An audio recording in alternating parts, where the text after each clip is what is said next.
অনেকের মনেই একটা প্রশ্ন কাজ করছে, যারা বার্ধক্য ভাতা, বিধবা ভাতা কিংবা প্রতিবন্ধী ভাতা পেতেন তাদের কি আবার ওই অন্নপূর্ণা ভাণ্ডারের মতো নতুন করে ফর্ম ফিল আপ করতে হবে?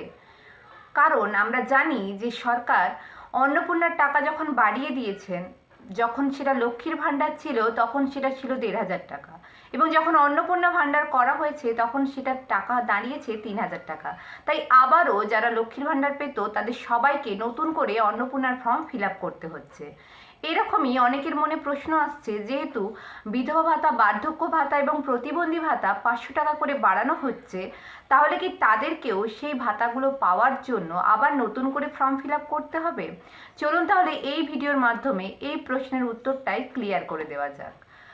এখনো পর্যন্ত সরকারের তরফ থেকে এরকম কোনো আপডেট আসেনি যে এই মাস থেকেই আপনাদের ওই প্রতিবন্ধী ভাতা, বার্ধক্য ভাতা কিংবা বিধবা ভাতার টাকা ৫০০ টাকা করে বাড়িয়ে দেওয়া হবে।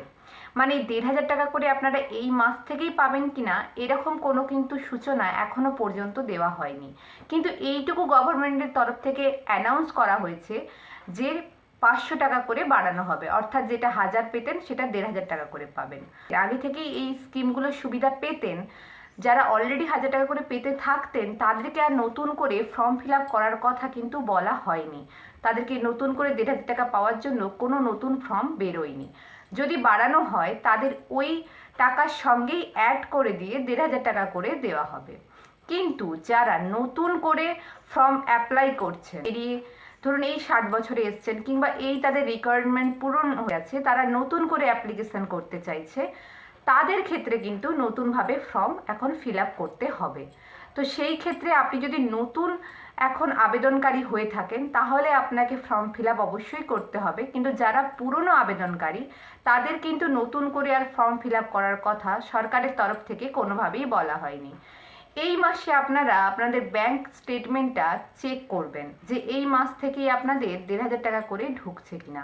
তাহলেই আপনারা বুঝতে পারবেন যে এই মাস থেকেই আপনাদের টাকাটা বাড়ানো হয়েছে কিনা। আর আপনাদের অবশ্যই ডিবিটি লিঙ্ক করা থাকতে হবে ব্যাংক অ্যাকাউন্টে। আর যাদের এসআইআর এর নাম বাদ গেছে তারাও কিন্তু এই ভাতা থেকে বাদ পড়বেন। তাদেরকে আবারও তাদের নাগরিকত্ব প্রমাণ করে তারপরে কিন্তু নতুনভাবে অ্যাপ্লাই করতে হবে। তো ভিডিওটা থেকে আশা করি আপনারা বুঝতে পেরেছেন যে কাদেরকে নতুন করে ফর্ম ফিল আপ করতে হবে আর কাদেরকে করতে হবে না।